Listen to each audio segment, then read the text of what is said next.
외국인과 기관의 동반 매수에 코스피는 2.6%, 코스닥은 1.8% 급등하는 강세장을 연출했습니다. 원달러 환율은 하루 만에 25원 급락하며 지난해 6월 이후 7개월 만에 1,250원 아래로 떨어졌습니다. 정부가 노동조합의 회계 투명성을 높이기 위해 노조 회계 공시 시스템을 3분기까지 구축하겠다고 밝혔습니다. 금융감독원의 전자공시 시스템 같은 온라인 플랫폼으로 조합원이라면 누구나 열람할 수 있다는 설명입니다. 행동주의 펀드 얼라인 파트너스가 국내 금융지주사들을 상대로 주주 환원 확대를 촉구하고 나섰습니다. 배당 상향 등 주주 친화 정책에 대한 기대도 있지만 또 한 번의 먹튀가 아니냐는 우려도 커지고 있습니다. 편의점 인기빵을 사기 위해 지점을 순회하는 이른바 빵지 순례 열풍이 불고 있습니다. 반면 빵지 프랜차이즈는 출점 제한 규제로 역차별을 받고 있다고 호소합니다.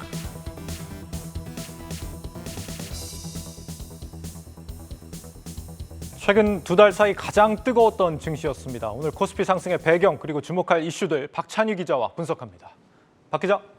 네, 드디어 돌아왔습니다. 네, 뭐가 돌아왔습니까? 네, 그동안 동학개미 분들이 학수고대했던 외국인과 기관의 매수세가 돌아온 건데요. 네. 오늘 우리 증시 키워드를 통해서 살펴보도록 하겠습니다. 네, 첫 번째 키워드는 외국인과 기관입니다. 오늘 시장을 주도한 것은 이 외국인과 기관이었는데요. 코스닥은 700포인트를 회복하기도 했습니다. 예. 지난주 증시가 변동성을 보였던 것은 이 외국인과 기관의 매수와 매도 포지션이 뒤바뀌었기 때문입니다. 보통 연말에 시장 참여자들은 이 배당 나길 전까지 현물을 매수하고 선물을 매도하는 그런 움직임을 보이는데요. 이후 배당 나길이 지나면 해당 포지션을 청산합니다. 최근 증시 불확실성으로 거래량이 줄어드는 상황에서 배당 차익 거래 청산 움직임이 종료되면서 지난주 증시 변동성이 컸던 겁니다. 다만 배당 차익 거래 청산이 종료되고 주 후반 들어서는 연말 부클로징으로 빠져나갔던 기관 자금도 돌아오면서 증시가 회복세로 돌아섰습니다. 오늘 양시장에서 외국인과 기관은 1조 4천억 원 넘게 순매수했습니다. 예. 그리고요. 그리고 두 번째는 환율입니다. 인플레이션 우려가 꺾이면서 시장의 위험 자산 선호 심리가 커졌는데요. 이에 따라 이 원달러 환율이 큰 폭으로 하락하면서 외국인의 매수세를 부추겼습니다. 오늘 원달러율은 25원 넘게 내리면서 지난해 6월 3일 이후 약 7개월 만에 1,240원대에서 거래가 됐습니다. 환율 정말 많이 내렸네요. 네. 특히 이제 외국인들 같은 경우는 올해 들어서 지금 하루도 빠짐없이 계속 코스피 순매수세를 이어가고 있는 상황인데 주로 사들인 종목이 뭐였습니까? 네, 어디로 자금이 들어갔나 봤더니 역시나 반도체였습니다. 네. 지난주 외국인은 약 1조 2천억 원 정도 사들였는데 그중에 절반 가까이가 삼성전자와 SK하이닉스였습니다. 외국인은 지난주 삼성전자를 5천억 원, 그리고 SK하이닉스는 500억 원 가까이 사들였습니다.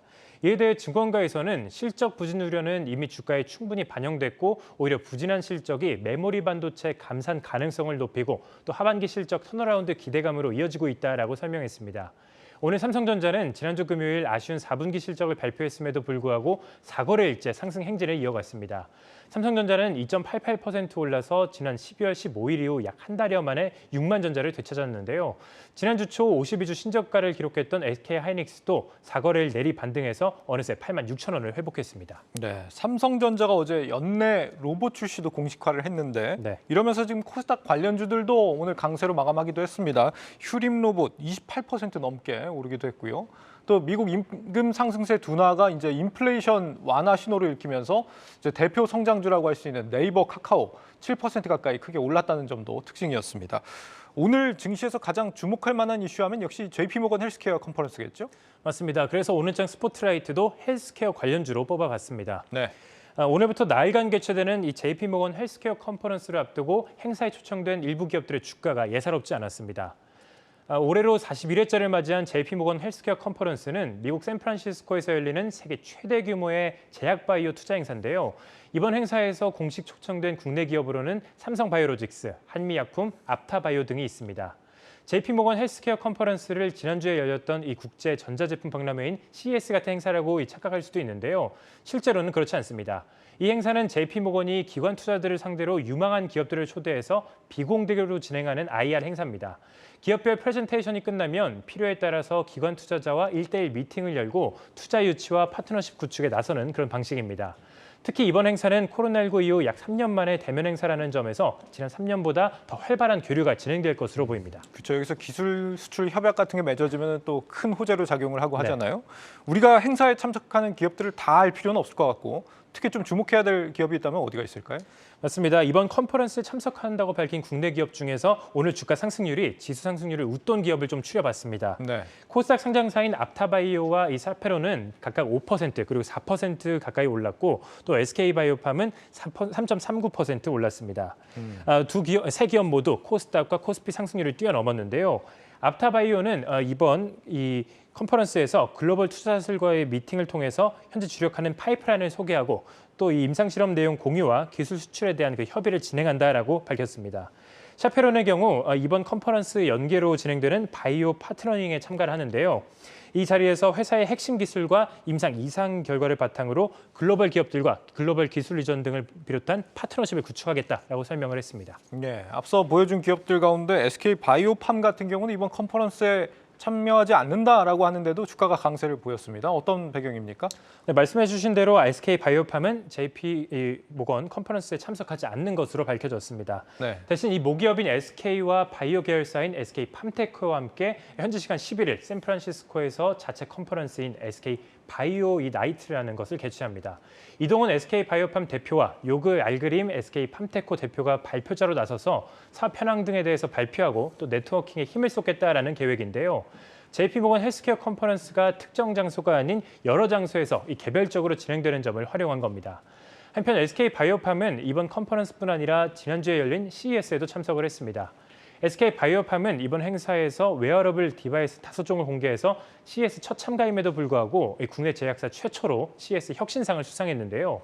SK바이오나이트 개최와 이 CES 수상이라는 호재에 힘입어서 매수세가 유입된 것이다라고 풀이됩니다.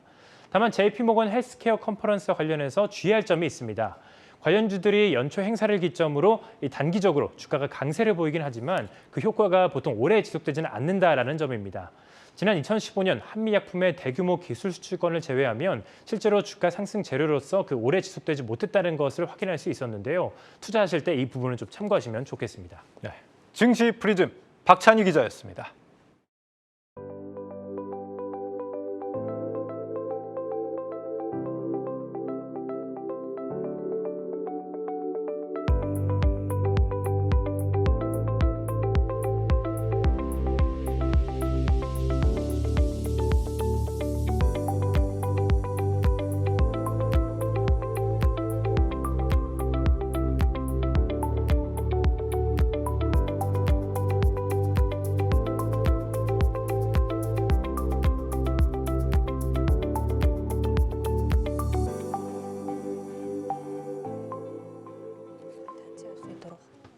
요즘 은행주들의 움직임 심상치 않습니다. 주주 환원 더해라 한 행동주의 펀드가 이런 제안을 내놓으면서 기대감이 주가에 반영되고 있는 건데 과연 이 제안 받아들여질 것이냐 의견은 갈리고 있습니다. 증권부 김종학 기자 나와 있습니다.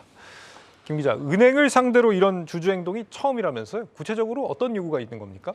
네, 온라인 파트너스라고 하는 이 사모펀드에서 제안한 내용인데 지난주 초에 국내 7개 은행 지주 이사회를 상대로 이미 주주 제안을 발송을 했습니다. 예. 내용을 보면 핵심은 좀 간단하게 요약을 하자면 국내 은행들이 비효율적으로 자본을 배치해서 쓰다 보니까 이것을 좀 바꿔야 되겠다. 그래서 높은 자본 건전성과 보통주 자본 비율이라고 하는 이 부분을 유지를 하면서도 배당도 확대하고 기업 가치를 올릴 수 있으니까 제안을 한번 들어봐라 이렇게 보냈던 겁니다. 네. 여기서 말하는 보통주 자본 비율 CET1이라고 하는 대목은 은행이 잠재적인 위험에 대비해서 자본을 얼마나 확보하고 있는지 나타내는 지표인데 한편으로는 은행이 배당을 얼마나 할 수 있는지 가늠할 수 있는 지표이기도 합니다. 따라서 온라인 측에서는 예대 마진이나 은행들이 이제 이자이익을 높이기 위해서 자본을 무리하게 끌어쓰지 말고 이런 자본을 배당을 올리는 데 사용을 하게 되면 현재 평균적으로 0.3배 수준에 불과한 주가순 자산 비율 PER을 해외처럼 1배 이상으로 올릴 수 있다 이렇게 주장을 하고 있습니다. 궁극적으로 이렇게 해서 높아진 주가를 바탕으로 은행들이 인수합병을 하게 되는 이런 재투자가 이루어진다면 장기적으로 기업 가치를 더 높일 수 있겠다 이렇게 지금 설명을 하고 있는 것이고요. 이들의 주장처럼 지금까지 은행 지주는 정부의 규제 수준을 맞추기 위해서 대출을 제한하거나 위기에 대비해서 충당금을 쌓고 또 배당 성향을 무리하게 낮게 유지하는 경향이 강했었는데 이로 인해서 막대한 이익을 내고도 주가는 오르지 않는 단기간에 저평가 현상을 20년 가까이 보여왔습니다. 온라인은 이러한 저평가를 해소할 핵심을 배당 확대로 보고 이 적정한 자본 비율 유지에 필요한 돈을 뺀 나머지 돈을 쓰게 되면 다시 말해서 단기 순이익의 50% 이상을 주주 환원하고 자사주 매입하고 소각을 하게 되면 그동안의 문제를 모두 해소할 수 있겠다 이렇게 지금 주장을 하고 있습니다. 그러니까 한마디로 뭐 주주 환원 늘려가지고 주가를 좀 높여라 이런 요구네요. 네, 핵심은 배당이죠. 네. 아직 근데 받아들여진 게 아닌데도 주가가 지금 상승세를 나타내는 걸 보면은 어느 정도 투자자들은 이게 받아들여질 거라는 기대감이 높다 이렇게 봐야 되지 않을까 싶은데 어떻습니까? 사실 연초에 은행주 주가 상승은 온라인 측의 주장 외에 여러 가지 요소들이 복합이 돼 있는데 지금 이제 시장에서 주목하고 있는 특징적인 종목이 바로 신한지주입니다. 상당히 네. 큰 시가총액을 가진 이 국내 2위 신한지주 같은 경우가 지난주에 이제 경영 포럼에서 보통주 기준 자본 비율 12%를 초과하는 자본에 대해서는 배당 확대 쓰겠다 이렇게 지금 발표한 게 알려지면서 주가가 불과 일주일 만에 15%포인트 오르는 기현상을 보였습니다. 예. 그런데 이번 사안에 대해서 업계 전문가들은 공통적으로 온라인의 공개 주주 서한과 무관하게 벌어진 일로 보고 있습니다. 공개 주주 서한을 통해서 주주 환원 전이 실제로 실현될 가능성에 대해서도 이 증권가 전문가들 판단이 상당히 엇갈리고 있는데 공개적으로 의견을 낸 몇 곳들을 보면 하나증권 같은 경우에는 감독 당국의 정책 기조 그리고 온라인의 주주 환원 캠페인 등을 감안할 때 올해 배당 성향이 예년보다는 상당히 상승할 수 있겠다 이렇게 긍정적으로 본 반면에 유한타증권의 보고서를 보면 공식 입장이 지금 아닌 데다가 대부분 이제 주주 환원의 구체적인 방법이 빠진 상태로 진행이 되고 있기 때문에 이를 지금 현실화될 수 있겠다라고 보는 건 어렵다 이렇게 입장을 내고 있습니다.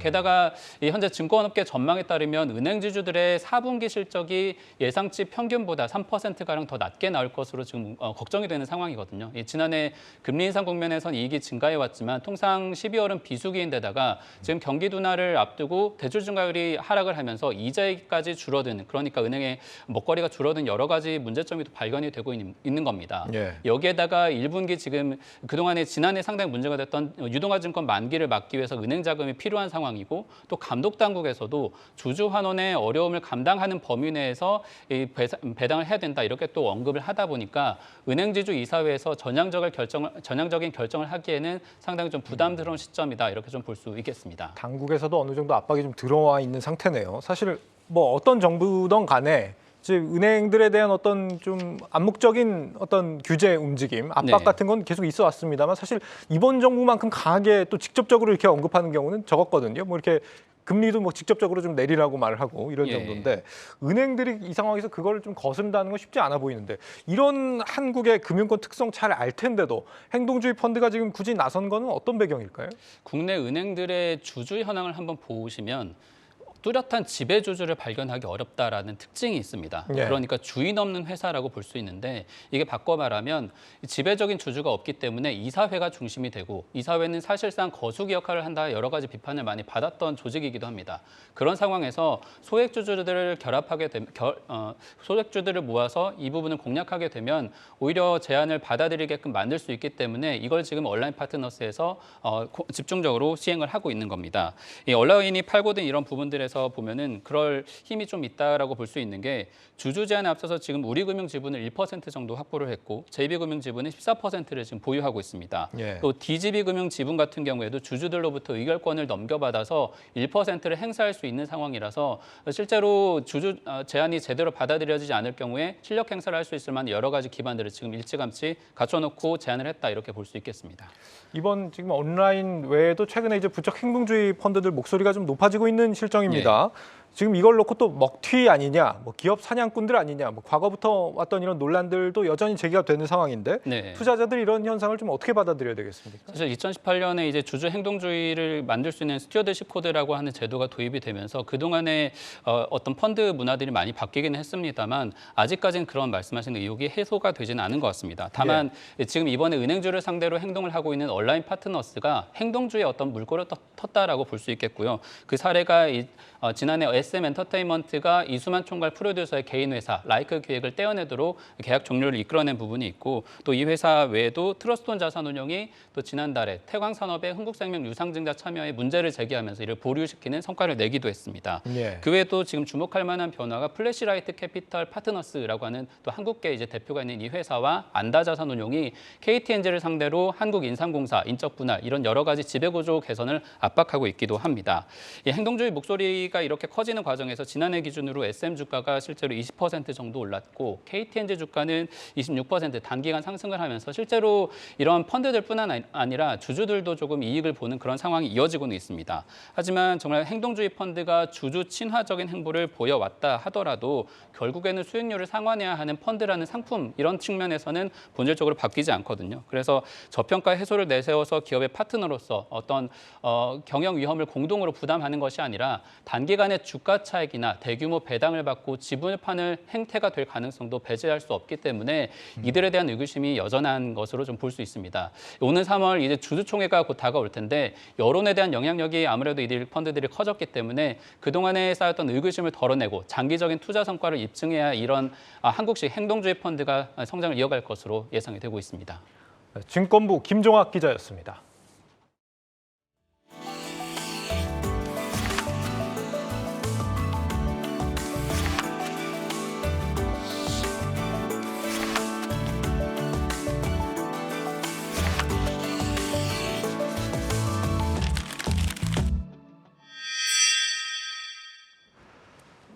감기약 품귀 현상에 제약사들이 특수를 누리고 있습니다.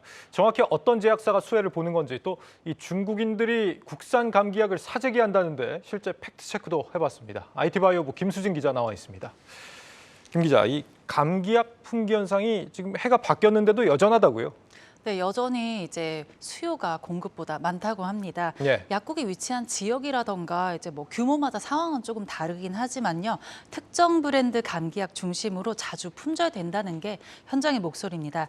제가 직접 서울 시내 주요 약국을 돌아봤는데요. 함께 보시겠습니다. 약국에 그 타이레놀 있나요? 지금 타이레놀은 품절이에요. 도일 성분은 있는데. 지금은 제약사들이 이제 감기약을 생산해내면서 약국당 제한 숫자가 있더라고요.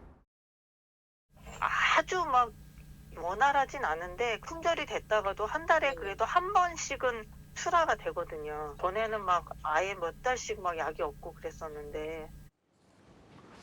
네, 약국에서 타이레놀 품절이라는 얘기가 예전에 이제 한창 코로나 백신 맞던 시절에 많이 들렸던 얘기 같은데 지금은 이제 확진자가 아마 다시 많이 늘어나서 그런 것 같습니다. 그런데 이제 중국인들이 우리나라까지 와서 감기약을 사재기한다 이런 얘기가 있는데 이거 실제 팩트가 맞습니까? 이게 뭐 보따리상 수준으로 뭐 쓸어간다 이런 소식이 전해졌는데요. 네. 이제 상황이 이러니까 정부도 처음에는 감기약 판매 수량을 제한하겠다 이런 얘기가 나왔었거든요. 네. 지난 6일에 식약처가 판매 수량을 제한하는 대신에 유통을 집중 모니터링하겠다 이런 얘기를 한 적도 있고요. 하지만 이제 현재 생산량이 꾸준히 늘어나고 있어서 수급을 안정적으로 유지할 수 있다 이런 의견이 대부분이고 또 중국에서 변이 바이러스가 설사를 유발한다는 이야기가 나오면서 설사약까지 잘 팔린다. 이런 말이 있는데 팩트 체크를 해봤더니 예. 근데 약사들 말로는 감기약이나 설사약을 중국인이 몇백 개씩 싹쓸이하는 일이 있는다고 해도 이제 약국이 100개 정도라고 치면 한두 곳에 불과하다. 결국 흔치 않은 일이다. 이런 설명이 조금 더 많았습니다. 예. 오히려 이제 이렇게 약이 부족하다는 소식을 접한 일반 시민들이 사재기하는 일이 조금 더 많다는 평입니다. 뭐 특히 타이레놀이라던가 테라플루, 콜데온 이렇게 세 가지 브랜드의 품절이 조금 심하다고 합니다. 현장의 목소리 준비했습니다. 최근에 이제 뭐 약에 대한 뭐 가수요라고 해야 됩니까? 아무튼 한두 통 사려 오신 분들이 뭐 두세 통, 뭐 많게는 5통까지 사가는 경우가 있습니다. 네, 중국인보다는 우리 국민이 사재기를 많이 한다 이런 얘기 같은데 뭐 어쨌거나 중국에서 지금 코로나 봉쇄가 해제된 이후에 감기약 수요가 굉장히 폭증하고 있고 그쪽에서는 이제 품귀 현상이 일어나고 있는 거는 사실인 것 같습니다. 그런 의미로 마찬가지로 우리도 지금 정부가 다음 달인가요? 다음 주죠. 지금 실내 마스크 해제 논의를 지금 들어간다 이런 얘기를 하고 있고 실제 만약에 해제가 된다 그러면은 감기약 수요가 더 폭발하지 않을까 이런 예상도 되는데요. 아무래도 마스크를 쓰는 것보다는 이제 코로나뿐만 아니라 감기라든가 독감이라든가 이런 게 더 걸릴 수 있거든요. 예. 그래서 그런 위험이 크기 때문에 우리나라도 수요가 더 커질 수 있는 상황입니다. 지금도 수요가 폭증한 상태인데 더 늘어날 수도 있다. 그렇습니다. 이 소식 알면 아마 사재기 하시는 분들 더 늘어나지 않을까 좀 걱정도 되긴 하는데 이걸 투자의 관점에서 본다고 한다면 제약업계가 지금 유례없는 어떤 대목을 맞았다 이렇게도 생각할 수 있을 것 같습니다. 그런데 여기에 더해서 최근에 감기약 가격도 올랐다고요? 네, 그렇습니다. 이제 작년 11월 얘기인데요. 대표적인 해열 진통제 성분이라고 하면 아세트아미노펜이 대표적입니다. 네. 이게 살펴보면 과거에 한정, 그러니까 650mg 기준인데요. 이게 50원, 51원 이 정도 가격입니다. 업계는 이 가격이 너무 저렴하다 이런 지적을 계속 해왔습니다. 그러니까 팔아도 남는 게 없다는 거죠. 예. 실제로 타이레놀을 생산하는 얀센이란 제약회사가 국내 생산 공장을 하나 철수할 정도였습니다. 이게 팔아도 남는 게 없으니까 우린 그냥 철수하겠다 이래서 철수를 했었는데 그래서 물량이 더 달렸던 것도 있고요. 지난 11월 정부는 아세트아미노펜의 급여 상한 금액을 650mg 기준 70원에서 90원으로 인상했습니다. 약가가 이제 40%에서 80% 가까이 늘었으니 당연히 회사 이익에도 도움이 될 것으로 보입니다. 그렇다면 이번 감기약 대란의 수혜를 보는 제약사가 어딘지 정확하게 꼽자면 어디입니까? 총 8곳입니다. 이제 아세트아미노펜 단일 제제도 생산을 하고 예. 정부에 따로 신청을 한 곳들인데요. 18곳이요? 네. 네. 얀센이라던가 뭐 종근당, 부광약품, 한미약품, 보령 바이오파마 등 여러 곳이 있습니다. 지금 저 18개 회사가 이번에 가격을 올렸다. 여기에 더해서 우리 지금 감기약에 대한 수출도 기대가 된다 이런 얘기도 있는데 이건 무슨 얘기입니까? 네, 지금 당장 수출을 하기는 어렵습니다. 아무래도 국내 수요가 많다 보니까 수출할 분량이 없다 이런 얘기인데요. 네. 중국에서는 한국 감기약이라고 하면 품질이 좀 뛰어나다 이런 인식이 있다고 합니다. 그래서 그런지 중국 코로나 확산으로 국내 제약사들한테 러브콜이 많이 왔대요. 예. 당장은 못 팔아도 어느 정도 수급이 안정되면 중국의 이런 감기약을 대량 수출할 가능성도 배제할 수가 없습니다. 제약사 관계자 인터뷰 준비했습니다. 저희뿐만 아니라 국내 그 감기약을 생산하는 제약사들은 러브콜을 좀 받고 있는 그런 상황이고요. 아직은 좀 고려를 좀 못하고 있고요. 저희가 이제 이게 이제 상황이 좀 그 안정이 되고 잉여 재고가 좀 확보가 된 후에 그때 이제 검토를 좀 해서 볼 수 있는 것 같습니다. 궁극적으로는 중국에 이제 수출을 하는 거는 해야 될 수밖에 없지 않나 하는 생각은 갖고 있습니다. 네, IT 바이오부 김수진 기자였습니다.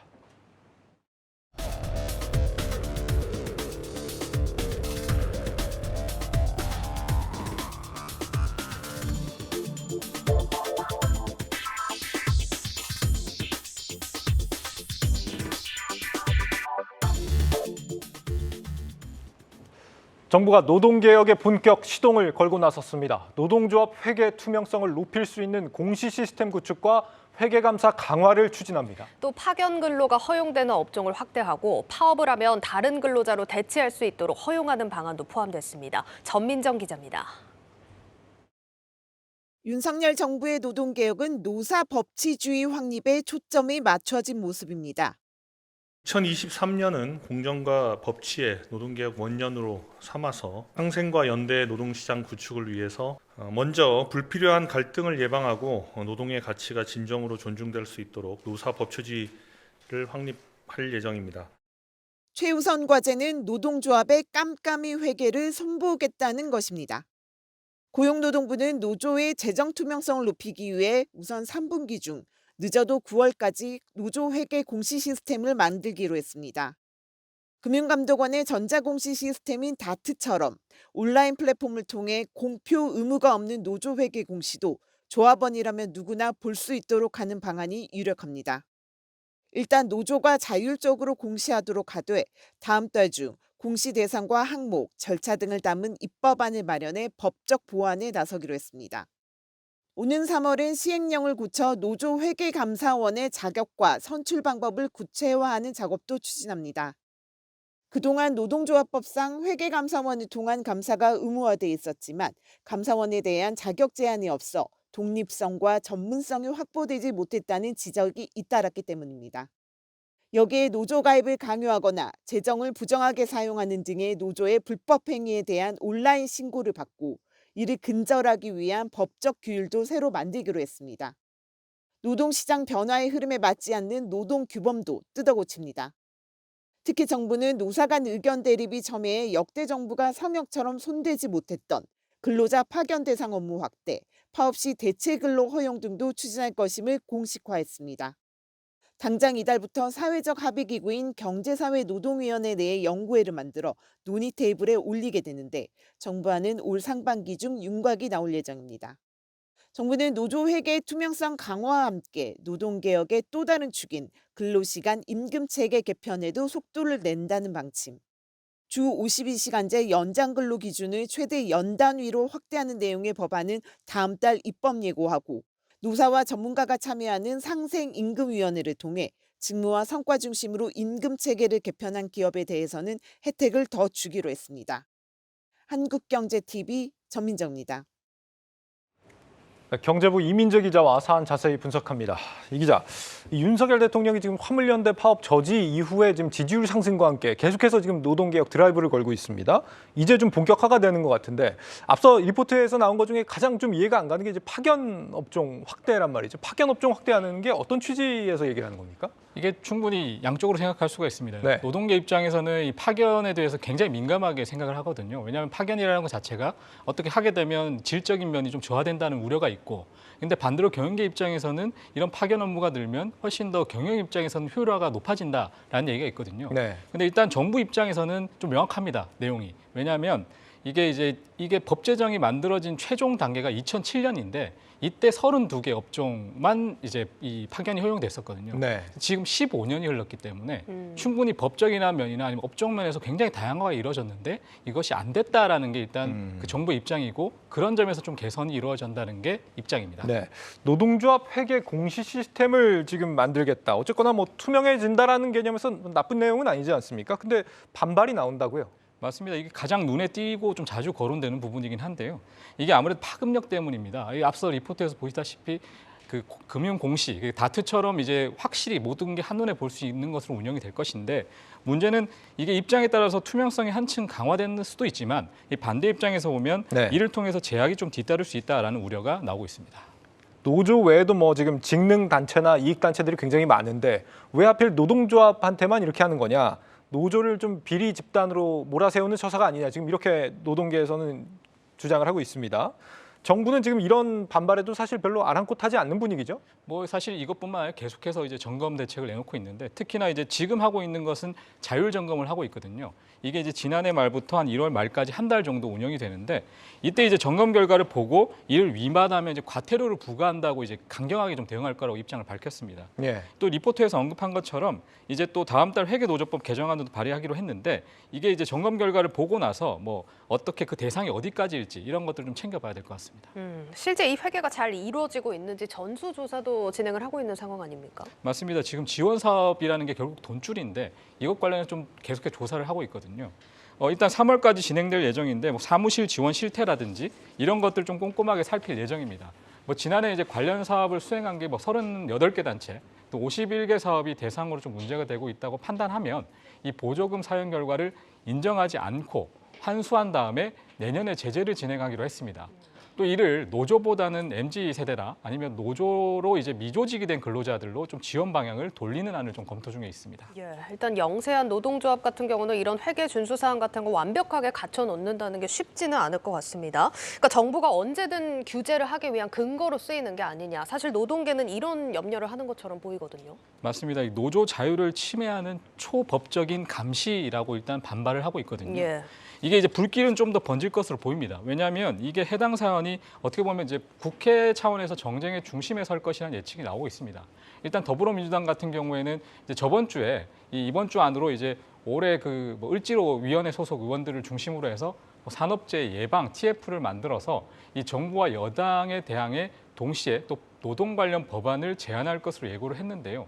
이 노조 회계 공시 시스템이 이제 본격화되는 시기가 오면 이 노동계와 정부 간 대립이 좀 급심해질 것으로 예상이 됩니다. 여기서 특히 아까도 말씀드린 파견 제도까지 좀 선진화 이런 것들이 수면 위에 오르면 결국 불길이 더 거세질 수밖에 없는 상황인데요.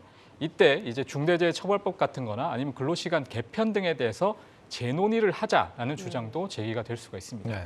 이렇게 야당하고 노동계가 거세게 반발을 한다라고 한다면은 정부가 원하는 이 노동 개혁이 실제 현실화가 가능한 겁니까? 어떻습니까? 이게 정쟁이 되면 결국 입법 과정을 넘기가 좀 쉽지가 않거든요. 그런데 이제 앞서 사실 이런 예가 있습니다. 박근혜 정부 때도 이런 노동개혁이 4대 개혁으로 굉장히 좀 중요한 화두였음에도 불구하고 네. 결국은 노동계 반발과 당정 갈등으로 이걸 넘지를 못했었거든요. 결국 폐기돼서 실패로 마무리가 됐습니다. 이게 이제 노동계와 어떤 노동개혁 주도기관에서 오히려 좀 투명성이 부족한 사례가 이제 확인됐다면서 어깃장을 놓고 있는 점도 지금 계속해서 문제가 되고 있는데, 예를 들어 지금 최근에 보면 경사노위 같은 경우에 인사검증 문제가 여러 불거져 나오고 있고, 또 오는 27일로 예정된 임원 선거 전후로 이런 것들 때문에 좀 잡음이 예상이 되고 있습니다. 그런데 앞서서도 뭐 이야기를 하긴 했지만 윤 대통령 지지율 반등의 계기가 노동 문제이기도 하고 나름의 지지 여론도 뜨겁기 때문에 실현 가능성이 아예 없다고 보긴 좀 어렵지 않습니까? 네, 맞습니다. 이 앞서 말씀드린 경사노위가 지금 이제 노사관계 제도 관행 개선, 뭐 자문단 같은 것을 구성을 해서 이 본격적으로 지난해에는 사실 미래노동시장연구위원회라는 것이 1차적으로 하고 있었는데, 이번에 이제 경사노위가 노동개혁 시즌 2를 좀 진행하겠다라고 얘기를 하고 있거든요. 예. 이때 이제 오는 5월에 이제 전문가 안을 내놓고 또 8월에 이제 국회에 제출하는 안을 하기로 했는데, 이때 뭐 온라인 플랫폼이라든지 MZ 세대라든지 지금 본격적으로 지지를 얻고 있는 이런 곳에서 좀 더 많은 응원을 얻어서 이 법을 좀 진행하겠다라는 입장을 밝히고 있거든요. 예. 여기에서 이제 아무래도 아까 말씀드린 뭐 회계 투명성 강화라든지 파견제도 선진화 같은 것들이 포함이 될 예정입니다. 이 전문가들은 이번에는 좀 과거와 달리 개혁 범위를 좀 좁힌 것이 강점이 될 수가 있고, 또 화물연대 파업 등으로 여론이 좀 노조 혁신의 무게가 실리는 점은 좀 긍정적이라고 평가를 하고 있습니다. 또 이제 경영계 입장에서는 경기 침체 등을 이유로 성장 동력을 계속해서 강조를 하고 있거든요. 이런 점도 좀 영향을 주고 있습니다. 이 관련해서 전문가들 같은 경우에는 지금과 같은 경기 상황이 좀 한동안 이어질 가능성이 높다는 점에서 뭐 외국인 투자 이런 것을 좀 제약하는 코리아 디스카운트 요인이 되는 요소를 좀 가능한 줄이는 게 필요하다라고 조언을 하고 있고요. 또 지금 시기를 놓치면 향후에 회복을 하거나 경쟁력을 좀 우위 확보를 하는 소위 반등 시기에 좀 뒤처질 수밖에 없다라고 지적을 하고 있습니다. 예, 경제부 이민재 기자와 심층 분석했습니다.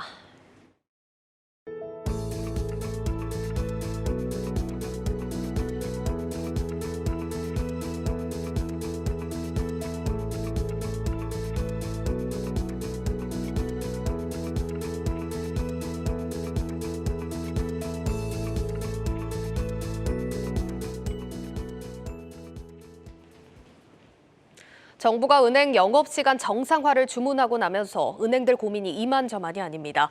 빅테크 인터넷 전문 은행들과의 경쟁에서 살아남으려면 디지털 전환을 서둘러야 하는데 자칫 오프라인 영업 강화가 발목을 잡을 수 있기 때문입니다. 박승환 기자가 취재했습니다. KB국민, 신한, 하나, 우리은행 등 주요 시중은행들은 이번 주 중 영업시간 복원 논의에 들어갑니다. 당초 지난주 열릴 계획에서 다소 늦어진 건데 구체적 일정은 정해지지 않았습니다. 노사 모두 적극적으로 논의할 것이라는 입장인데 다만 회의 결과에 대해선 예단하기 어렵습니다. 아직 TF가 시작도 하기 전이고 지금 사용자 측에서도 어떠한 이야기를 할지 모르기 때문에 사실은 이 내용에 대해서 진작에 조금 이제 협의를 하겠다는 의지는 서로 내비쳤었거든요. 대면 영업 정상화는 디지털 전환이 화두인 은행들로선 달갑지 않은 과제입니다. 오프라인 중심의 영업 구조를 바꾸기 위해 은행 원수를 줄이는 등 체질 개선의 한창이었기 때문입니다. 실제로 지난해 농협은행을 시작으로 국민, 신한, 하나, 우리은행은 희망퇴직을 진행했습니다. IT 전문가 충원을 위한 구조조정이 그 이유였습니다. 시중은행에선 올해만 최대 3,000명가량의 직원이 떠날 것으로 예상되고 있습니다. 인력의 축소가 불가피한 상황에서 대면 점포 운영을 확대한다는 것은 기존 은행의 디지털 전환에 걸림돌이 될 것이란 우려가 나옵니다. 전체 임직원 중 전통은행의 IT 인력 비중은 7.7%로 토스뱅크, 카카오뱅크 등 인터넷 은행에 비해 낮아 가뜩이나 인재 확보가 시급한 점도 부담을 더합니다. 전문가들은 시중은행의 IT 인력 확보에 한계가 있다고 분석합니다. 시중은행은 또 이제 오프라인 영업 인력도 이제 확보를 하면서 이제 IT 인력도 이제 주력하는 그런 측면이 있기 때문에 어쨌든 IT 인력에 집중하는 데 좀 제한이 있거든요. 근데 코로나19 상황을 틈타 영업 정포와 운영 시간을 줄여 비대면 경쟁력을 키우던 은행들로선 오프라인 정상화에 더해 장기적 성장 과제를 동시에 해결해야 하는 상황입니다. 한국경제TV 박승환입니다. 편의점 인기 빵을 찾아 지점을 돌며 발품을 파는 이른바 빵지술래 열풍이 불고 있습니다. 과거에는 양산형 빵 위주였지만 최근에는 품질도 좋아지고 트렌드까지 살렸다는 평가를 받고 있습니다. 그룹 방탄소년단의 한 멤버까지도 이 빵지술래 대열에 합류를 하면서 그 인기를 실감케 하고 있습니다. 신선미 기자입니다. MZ세대 사이에선 편의점 생크림빵 반을 갈라 내용물이 가득 찬 단면을 사진 찍어 올리는 반갈샷이 인기입니다. 지난해 1월 전체 중량의 약 80%를 크림으로 채운 연새우유 크림빵을 선보인 편의점 CU가 반갈샷 유행을 만들었습니다. 연새우유 크림빵 시리즈는 베이커리 전문점 못지않은 높은 품질로 인기를 얻으며 출시한 지 1년 만에 누적 판매량 2천만 개를 돌파했습니다. CU가 선보이는 70여 가지 디저트 상품 중 크림빵 시리즈 매출만 60%에 달합니다. 품질을 높이고 아무래도 합리적인 가격에 질 좋은 상품들을 만날 수 있기 때문에 이러한 인기가 이어지고 있는 것 같은데요. 편의점 업계는 앞다퉈서 다 생크림빵을 내놓고 있습니다. 이에 따라서 이제 소비자분들도 빵지 순례를 다니는 편의점 빵 신드롬을 불러일으킨 토종 캐릭터 빵 메이플 스토리도 있습니다. 첫 출시 당시 월드스타 방탄소년단 멤버 진도 편의점 15군데를 돌며 구입한 제품 인증샷을 올리며 화제가 됐는데 시즌2 상품에는 오픈런 현상까지 벌어졌습니다. 메이플빵이 새로 나왔다고 해서 그거 구매하려고 나왔어요. 저 부산에서 왔습니다. 소방 같은 경우에는 저희가 오픈을 7시에 하는데 제가 출근하기도 전에 줄을 쫙 서서 오픈런 하실 정도로 많았고요. 9시부터 판매를 시작했는데 9시 반 전에 전부 매진될 정도로 인기가 많았습니다. 메이플 스토리 빵은 GS25가 지난해 6월 게임사 넥슨과 협업해 출시한 빵으로 2030 소비자들이 학창시절 즐겼던 게임을 떠올리게 하면서 인기몰이를 하고 있습니다. 포켓몬빵처럼 메이플 스토리 빵에도 인기 몬스터 캐릭터 스티커가 들어있어 수집욕을 불러일으키는 것도 인기 요소 중 하나입니다. 초등학교 때부터 하던 게임이라서 애착 있게 하고 있습니다. 좋아하는 게임 제품으로 나오니까 궁금해서 구입도 하고 그러는 것 같습니다. 빵은 빵집에서 사야 되는 그런 편견이 있었거든요. 오히려 이 메이플 빵 덕분에 편견이 깨졌어요. 편의점 빵에서도 이렇게 디저트처럼 간단하게 먹을 수 있는 빵이 있구나. 이에 메이플 스토리 시즌2 상품은 출시 20일 만에 250만 개 이상 팔렸는데 이런 속도라면 시즌1의 1000만 개 판매 기록을 넘을 전망입니다. 프리미엄 빵을 즐길 수 있는 데다 다양한 협업을 통해 고객에게 재미와 추억까지 상기시켜주는 편의점이 빵지술래 명가로 거듭나고 있습니다. 한국경제TV 신선미입니다. 그런데 이런 편의점 빵의 흥행이 달갑지 않은 곳도 있습니다. 바로 손님을 뺏기고 있는 빵집들입니다. 심지어 빵집 프랜차이즈 업계는 신규 출점 규제로 성장까지 가로막힌 상황이어서 역차별이라는 불만이 나옵니다. 이어서 유호성 기자가 보도합니다. GS25, CU, 세븐일레븐 편의점들이 모두 양산빵 판매 경쟁에 돌입하면서 빵의 유통 채널엔 변화가 생겼습니다. 한국농수산식품유통공사 조사 결과를 보면 빵을 취급하는 유통 채널의 경우 제과점인 베이커리를 통한 빵 판매 비중은 줄어든 반면 대형마트나 온라인 채널은 성장한 모습을 보였습니다. 전국 5만 개의 편의점이 빵 판매처로 떠오른 건데 이런 상황을 바라보는 빵집 프랜차이즈 업계는 불편하기만 합니다. 편의점과 달리 골목 상권을 살려야 한다는 이유로 10년 전부터 출점 규제를 받고 있는 터라 손님을 뺏기는 상황을 지켜볼 수밖에 없기 때문입니다. 대형 빵집 프랜차이즈가 중기적합 업종으로 지정되며 출점 제한이 시작된 것은 지난 2013년입니다. 신규 매장 출점은 전년 대비 연 2% 내에서만 가능하고 동네 빵집 주변 500m 거리 출점도 제한한다는 건데 2019년 중기적합 업종 지정이 만료되고 상생 협약으로 바뀌었지만 규제는 그대로 적용받는 실정입니다. 규제의 결과는 프랜차이즈 빵집 성장 정체로 나타났습니다. 4년 전 3,422개였던 업계 1위 빵집 프랜차이즈 가맹점 수는 2년이 지나도록 겨우 7개 점포가 늘며 사실상 정체기에 접어들었고 업계 2위도 사정은 마찬가지입니다. 프랜차이즈 빵집 업체들이 역차별, 기울어진 운동장이라는 불만을 내놓는 이유입니다. 제빵 시장의 유통 채널의 다각화라고 할까요? 빵을 판매하고 있는 유통 시장이 뭐 대형마트도 굉장히 많이 매출액이 늘었고, 그 다음에 편의점, 커머스 전문물 등이 굉장히 좀 빵에 대한 매출이 늘었습니다. 제과점만 규제를 해서 중소제과점을 살리겠다는 이런 어떤 정책적인 목표가 달성될 수 있을 거냐, 굉장히 어려워졌고, 시장 상황을 반영한 어떤 다른 방향의 정책 변화가 좀 필요하다. 더군다나 10년 된 규제가 골목 상권을 살린다는 통계나 근거 자료마저 제대로 나오지 않고 있는 상황. 빵집 프랜차이즈 업계의 경쟁력만 약화시키는 규제에 대해 재논의를 시작해야 할 때라는 목소리가 커지고 있습니다. 한국경제TV 유호성입니다.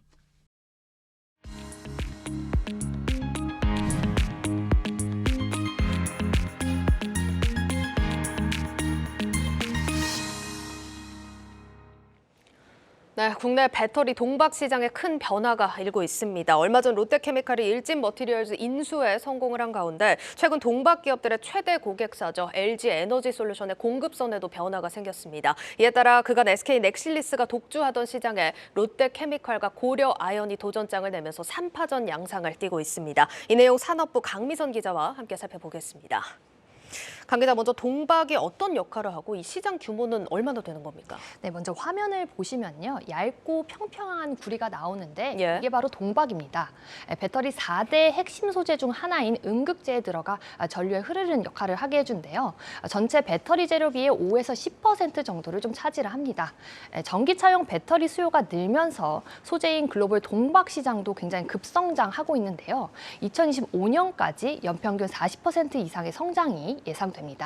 이 중 배터리용만 떼어내서 보면 글로벌 시장 규모는 2018년 1조 5천억 원밖에 안 됐는데 이제 2025년에는 약 10조 원 규모로 커질 것으로 예상됩니다. SKC는 2019년 글로벌 1위 회사인 KCFT를 좀 인수를 해서 SK 넥실리스라는 이름으로 새로 출범을 했습니다. 즉 글로벌 동박 1위 SK 넥실리스는 SKC의 100% 자회사고요. 고려아연 같은 경우에는 기존의 이제 금속 재련업을 이제 확장을 하면서 2년 전부터 자체 동박 자회사를 운영 중입니다. 롯데케미칼 같은 경우에는 지난해 이제 일진 머티리얼즈를 인수를 했고요. 현재 진행 중이고 다음 달 2월에 절차를 완료합니다. 예, 그러니까 SKC가 독주하던 시장에 롯데케미칼과 고려아연이 도전장을 낸 셈입니다. 이렇게 경쟁이 치열해지는 이유가 LG 에너지 솔루션 공급망에 좀 변화가 생겼다고요? 네, 우리나라에서 동박을 가장 많이 쓰는 배터리사가 LG 엔솔인데 이제 올해 이제 공급망에 좀 변화가 좀 생겼습니다. LG 엔솔이 사용하는 이제 동박의 사용 물량의 50% 이상을 이제 SK 넥실리스에서 공급을 했었는데 이 독점 계약이 지난해 말을 기점으로 사실상 풀렸습니다. LG 엔솔은 해외 공장 증설과 함께 생산 능력이 계속 커지고 있어서 안정적인 공급을 위해서 공급사를 이제 여러 곳으로 분산시킬 것으로 좀 보이는데요. 또 IRA 이슈로 중국 기업들보다 한국 기업을 좀 더 선호를 하고 있어서 손을 잡게 될 가능성도 높아지고 있습니다. 여기에 LG가 좀 SK와의 소송 문제로 아직까지 좀 불편한 가운데 동박 기업들의 큰 손인 LG 엔솔이 올해 롯데케미칼과 고려아연을 선택할 가능성이 높아지고 있습니다. 그러니까 롯데케미칼과 고려아연 같은 경우는 그간 SK 넥실리스가 확보했던 이 물량을 좀 가져오기 위해서 치열하게 경쟁을 벌이고 있는 모습인데 이게 각 회사의 규모나 현재 상황은 어떻게 됩니까? 네, 우선 롯데케미칼이 인수한 일진 머티리얼즈의 생산 규모는 SK 넥실리스만큼 큽니다. 일진 머티리얼즈는 2030년까지 8년간 삼성 SDI 장기 공급 물량을 지난해 따냈는데요. 여기에 현재 비중의 10% 정도인 LG엔솔 물량이 더 늘어날 수 있는 상황입니다. 롯데케미칼 관계자는 현재 이제 계열사 자금 이슈 문제가 있지만 다음 달 인수대금 납부를 이제 잘 준비해서 일진 머티리얼즈를 잘 인수하고 동박 등 배터리 소재 사업의 투심은 꺾이지 않을 것이라고 말을 했습니다. 고려아연도 올해 처음으로 고객사 입찰에 좀 뛰어드는데요. 고려아연 같은 경우에는 금속 업체라 SK와 롯데와 달리 동박의 원료인 구리와 전기동을 안정적으로 조달할 수 있는 경쟁력이 있는데요. 고려아연 관계자는 동바는 현재 배터리사들에게 이제 품질 인증 절차, 동박의 품질 인증 절차를 좀 밟고 있는 중이며 올해 3분기부터 본격적인 매출을 낼 것이라고 전했습니다. 네. 그런데 일단 이 세 개 기업 모두 전통 제조회사들입니다. 이 제조회사들이 지금 미래 먹거리로 동박을 점찍은 상황이긴 한데 이 미래 성장 동력으로 동박 괜찮을까요? 네, 원래 이제 SKC는 비디오 필름, 롯데케미칼은 석유화, 또 이제 고려아연은 비철금속을 재련해온 이제 회사였잖아요. 예. 세 회사 모두 전통적인 제조 회사로 성장 한계가 있다 보니 미래 먹거리로 배터리를 좀 점찍은 겁니다. 동박 같은 경우 얇고 균일하게 만드는 게 이게 핵심 기술인데 기술 장벽이 좀 높은 편입니다. 이에 따라서 SKC와 롯데케미칼은 이제 기존 기업을 인수하는 방식으로 빠르게 진입을 이제 취했고 고려아연 같은 경우 이제 구리 등 재련 기술력을 이미 갖추고 있어서 진입이 가능했습니다. 앞으로 배터리사들은 이제 에너지 밀도를 높이기 위해서 더욱더 얇고 이제 넓은 동박을 요구하고 있는데요. 이에 따라 동박은 계속 주목받는 배터리 소재가 될 전망입니다. 또 배터리의 이제 동박의 평균 영업이익이 10에서 20% 정도인데 제조업의 평균 이제 영업이익률이 10% 미만인 거와 비교해도 소비성이 굉장히 높은 편입니다. 이에 따라서 세 회사 모두 동박을 제일 먼저 잡아서 배터리 소재 사업에 좀 뛰어들었고요. 앞으로 배터리 소재의 밸류체인을 만들어 나갈 것으로 예상됩니다. SKC 같은 경우에는 차세대 음극재 소재인 실리콘 음극재를, 롯데케미칼 같은 경우 분리막과 전액에 들어가는 원료 사업을 좀 시작을 했는데요. 고려아연은 재련업을 화려한 폐배터리 양극재 금속 회수 사업에도 뛰어들었습니다. 세 회사 모두 동박을 시작으로 배터리 4재 소재 사업을 확장하겠다는 목표를 제시한 상태입니다. 예, 잘 들었습니다. 산업부 강미선 기자였습니다.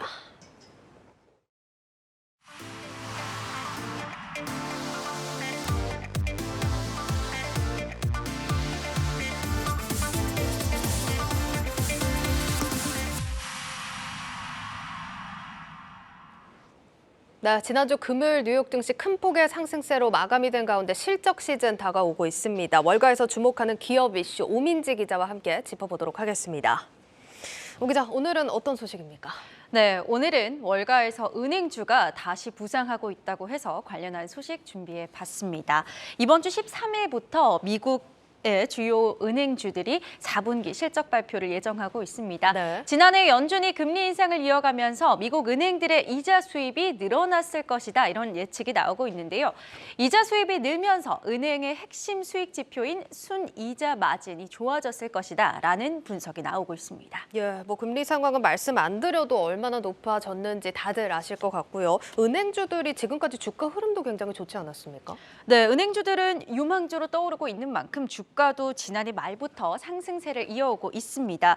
보시는 것처럼 JP모간은 작년 4분기, 정확하게는 10월부터 좀 상승세를 이어오고 있는데요. 지난 3개월 동안만 30% 넘게 상승세를 보여줬습니다. JP모간은 3분기 실적이 양호한 성적을 보이면서 주가가 상승세를 탔는데요. 대출을 주고 고객으로부터 받은 이자 이익에서 반대로 예치해둔 금액에 대한 이자 비용을 뺀 이 순이자 이익이 성장했고요. 또 자산을 운용하면서 얻는 순이익을 보여주는 순이자 마진에서도 개선을 보였습니다.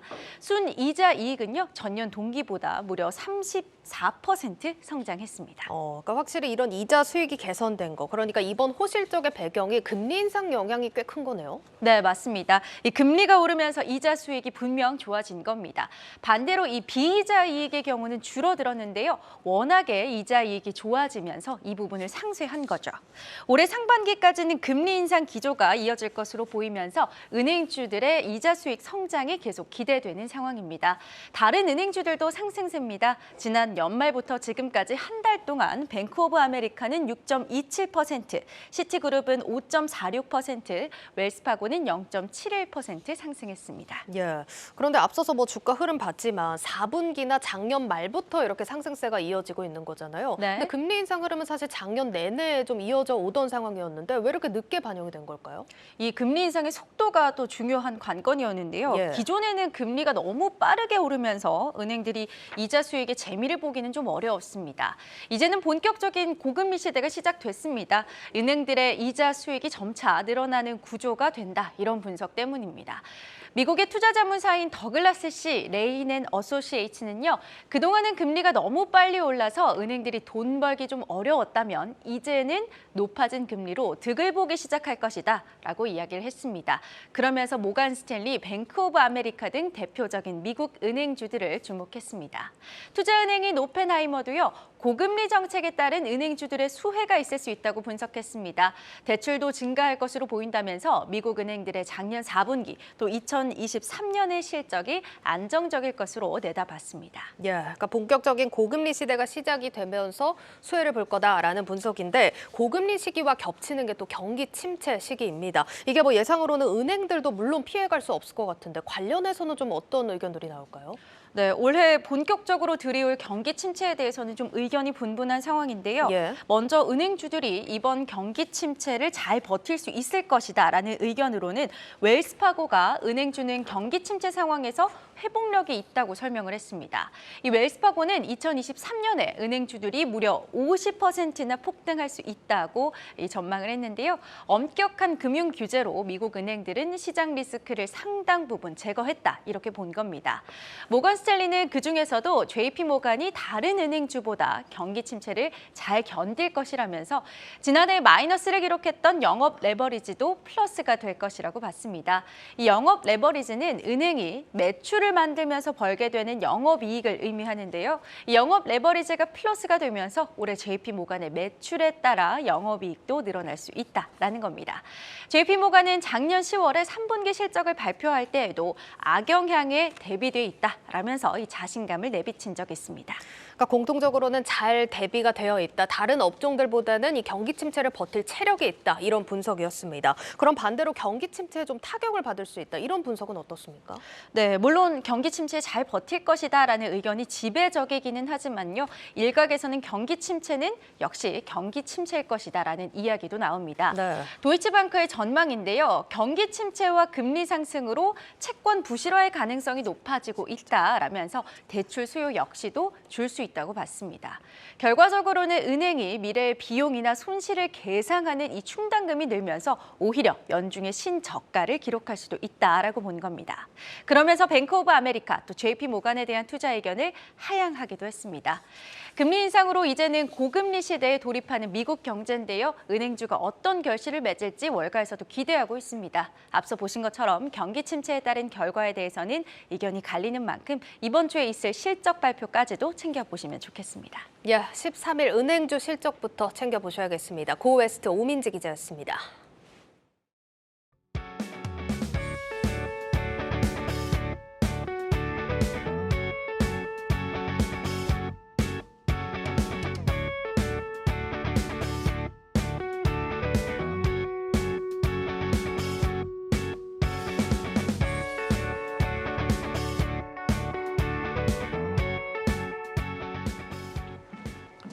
내일자 한국경제신문 미리 살펴봅니다. 첫 번째 기사입니다. 지난해 사상 최대 이익을 거둔 국내 5대 은행에서 2달 만에 3,000명 이상이 희망퇴직으로 짐을 싼다는 기사입니다. 국민은행의 경우 이 희망퇴직 접수 결과 730여 명이 퇴직 의사를 밝혀 오는 18일 떠난다고 합니다. 근무 기간에 따라 최대 35개월치 월급과 특별 퇴직금이 지급되고 학기당 350만 원의 학자금, 최대 3,400만 원의 재취업 지원금, 본인과 배우자 건강검진, 퇴직 1년 후 재고용 기회 등도 주어진다고 합니다. 이런 조건이 정점일 거라는 판단이 작용하면서 희망퇴직 바람이 불고 있다는 분석입니다. 시중은행 부지점장급 인력이 퇴직하면 특별 퇴직금에 일반 퇴직금까지 더해서 4에서 5억 원가량을 받는다고 합니다. 사상 최대 실적을 거뒀기 때문에 가능한 일이지만 경기 침체가 시작하면 은행 업황도 영향을 받아 희망퇴직 조건이 나빠질 수 있다는 인식이 작용하고 있습니다. 이렇다 보니 노조 역시 자발적 희망퇴직 확대를 요구하고 있는데 또 승진 경쟁도 치열하다 보니 50대 초반, 40대 후반에라도 퇴직해 제2의 인생을 준비하는 직원들이 늘고 있다는 소식입니다. 다음으로 지난해 중고차 재고량이 사상 최대를 기록하고 경매 낙찰률이 급감하는 등 자동차 시장에 한파가 몰아치고 있다는 기사입니다. 지난해 중고차 재고량은 15만 9,800대로 역대 최대치를 기록했는데 금리 급등에 직격탄을 맞은 결과로 풀이됩니다. 여신금융협회에 공시된 중고차 금융취급회사 21곳 중 14곳이 연 10에서 12% 금리를 적용하고 있다고 합니다. 중고차 업황은 신차 시장의 선행 지표로 꼽히는 만큼 신차 수요가 감소하는 건 시간 문제라는 관측입니다. 신차 시장의 큰 손으로 불리는 렌터카 업체들도 고금리와 렌탈 수요 축소로 차량 구매 계획을 확 줄이고 있다고 합니다. 수익성에 비상이 걸리자 보유 대수를 줄여 비용을 절감하겠다는 전략입니다. 1위인 롯데렌탈의 경우 올해 사업 계획을 아직도 확정하지 못했다고 하는데 자동차 할부 금리가 1년 만에 1%대에서 8%대로 치솟았기 때문이라고 합니다.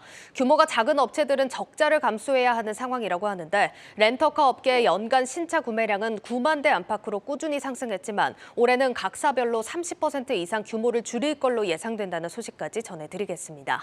뉴스 플러스를 마치겠습니다. 여러분 고맙습니다.